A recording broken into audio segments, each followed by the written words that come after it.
So I'm going to go test it in a few different situations and see how we can use something like this to make a video. This to me is what's most exciting about this. In you go. Alright, this is underwater. Hello and welcome to Media Academy Online. Today we're going to be looking at this. The Insta360 ONE R. Now this camera has both taken the action sports and the filmmaking world by storm because of what it can do.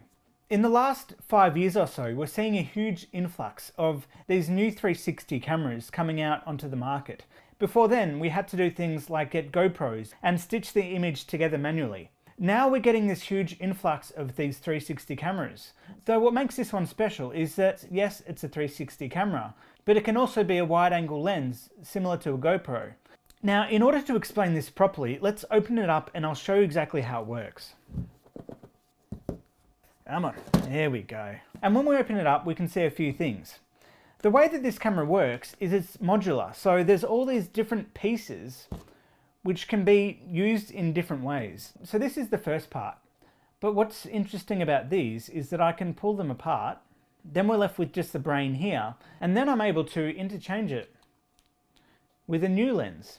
So it's very modular. And then this last piece here is our battery unit. So we can place that in there. And now we have a fully fledged 360 camera. But I can easily take that out. And by simply putting in this lens here, I'm left with a 4K wide-angle lens, much like a GoPro. Now this wide-angle lens is f2.8 and it's 16.4 millimeters. So it's quite a wide-angle lens. And as I mentioned before, it's in 4K. This other 360 lens is the equivalent of 7.2 millimeters. And because I got the twin pack, it comes with both of these lenses. You can also purchase an additional lens, which is the 1-inch sensor lens. Now, if I put these to the side, let's have a look what else we'll get in this box. Now, this case works very similar to a GoPro case, so I can open it up and I can put the camera inside it. So if you've got a GoPro with any additional add-ons to the GoPro case, this takes the exact same connector. So you can connect this to a tripod, connected to anything really. So that makes it very handy if you've already got a whole heap of accessories for a GoPro. Now there's also some accessories for this guy. So I've gone ahead and bought a few of these. I bought an additional battery case so that, you know, we can get some extra charge out of him. And I've also gone and bought one of these Insta360 Selfie stick. Now this is great if you're on the go because you can hold it out. It's really clever how it'll actually remove the pole and it almost looks like the camera's floating in the air wherever you are. It's really rethinking the filmmaking process. These are great because they allow us to reframe the image in post and choose exactly what shots you want after the fact. So I'm going to go out, use this, test it in a few different situations and see how we can use something like this to make a video. So with that said, let's go and test this guy and see how it looks. So I began by activating this device using my phone. Once this is set up, then I can start playing with the capabilities of this camera.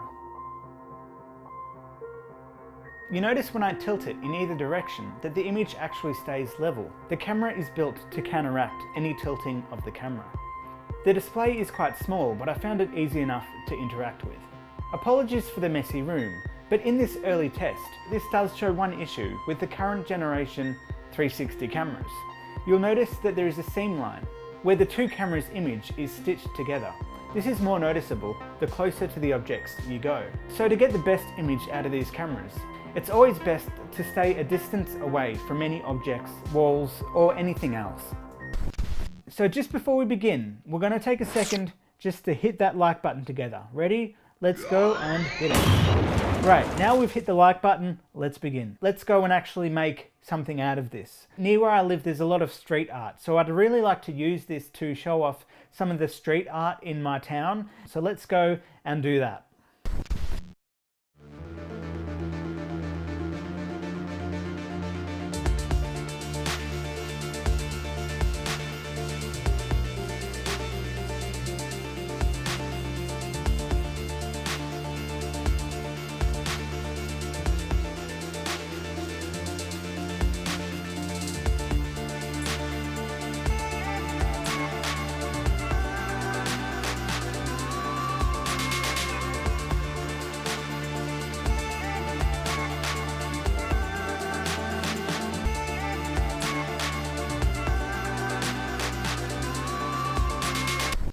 So now that we've recorded some footage, I'm now going to run through exactly how this technology works and how we go about editing it. By default, it'll show it in this warped state here, which is basically stretching the image out into a plane, which we can see here. When this gets converted into a sphere, it'll use all this information to warp it back into shape. It works the exact same way to a world map. So if you look at a world map, it's actually stretched in this format. And so when it gets converted back into a sphere, then that will convert it back into its actual shape. So this is what's known as an equirectangular view, which has stretched it into a 2D plane. So we need to convert it back into its actual shape. And the camera that we see effectively sits in the middle of that sphere. So let's go ahead and I'll show you exactly how to do this. So I've opened this up in Premiere Pro. So you'll need to download some software, which is free. It's actually by GoPro. It's Gopro Fx Reframe. And we'll just stick with a 1080p document. Now you can see I've put the sequence in, and I can now put on the Gopro Fx Reframe plugin, and this will automatically convert our image here into that sphere that I was talking about. This to me is what's most exciting about this, is the possibilities with this, and this is early stages too. So once we do get to the stages where we might have 8K, 10K, 12K resolution and we get clearer and better image, that's what's exciting for me. We've got tilt, which will then rotate the y-axis, and pan will rotate the x-axis. So we can see now, there I am, and if I keep turning, then we can see what's in front of us. Now, as we can see, things are looking very warped, but we can also play with our lens curve, and that's where we can start straightening out that warping effect. But we can also play with the zoom, so we can change between the lens curve and the zoom to get it just looking just about right, where it's almost like there's an ultra wide angle lens on it. But we can also animate these. So let's say we wanted to start on me here and then have it pan around to be facing where I'm going towards. I can easily just put a keyframe in here, and then automatically it's going to start rotating.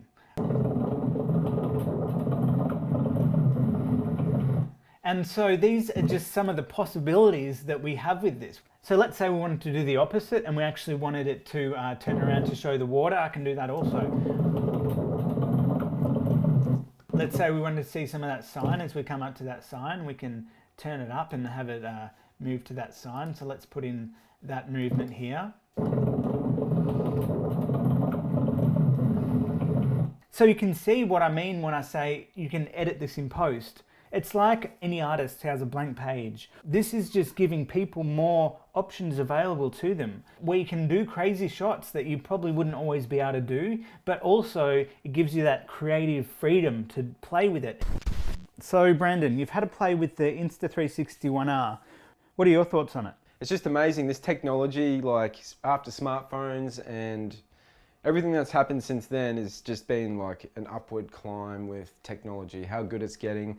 And getting this in my hands and seeing the footage and having a play with it, it's mind-blowing. It's affordable, it's a great product, the footage is like really high quality, and it's just amazing what you can do with it. And it's going to be interesting to see other rival companies and what they come up with to try and stay in the, in the race.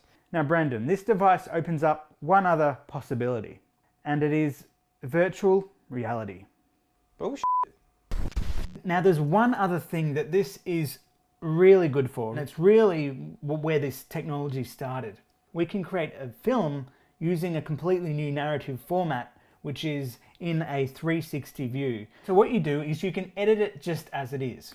For instance, I've created a quick test here, and it'll just go through a couple of those shots which I filmed with this camera. What I can do now is I can actually export this, put it onto YouTube as a 360 video, and YouTube will do all the work for me. And using what's known as Google Cardboard, which is a way of watching this in glasses, allows me now to create a story in virtual reality. In you go. Right. Oh, you're kidding me. There you are. What the hell? Unbelievable. I feel like this is like a science fiction movie. That is just insane, man. Imagine horror movies and shit. Yeah. I can't even process that. Like, that's just... I don't even know what to say. That's just insane. Like, people like can't travel for families that are on the other side of the world, for movies, for anything, you know. It's just opening up every kind of door you need. So if you wanted to experience the video that Brandon watched, there's a link to the unlisted video in the description. What do you reckon we go out and test this on the water? Great idea. Let's do it.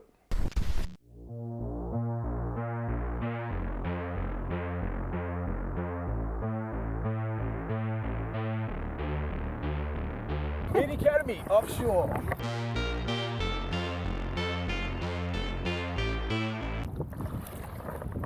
Oh, for fuck's sake. Oh, for hang on. I'm coming. Here we go.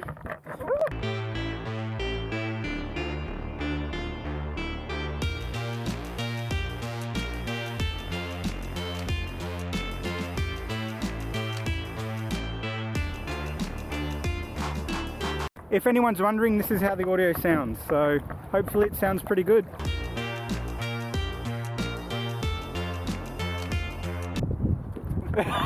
Yes! We got that. We got that on film. Oh, he saved himself pretty good. Not anymore. Even better.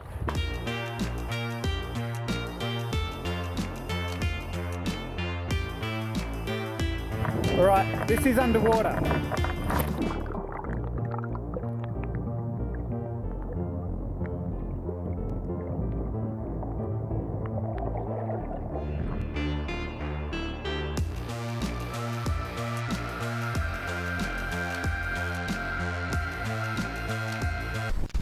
So that was the 360 ONE R, and that was some of the content that I created with it. So hopefully this shows you some of the possibilities with a camera like this and what can be achieved.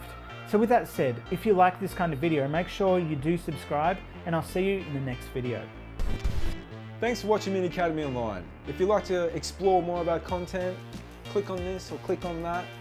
Like and subscribe, thumbs up, ring bells, do a dance, sing a song, drink a hot cup of tea or coffee, and I'll see you in the next one.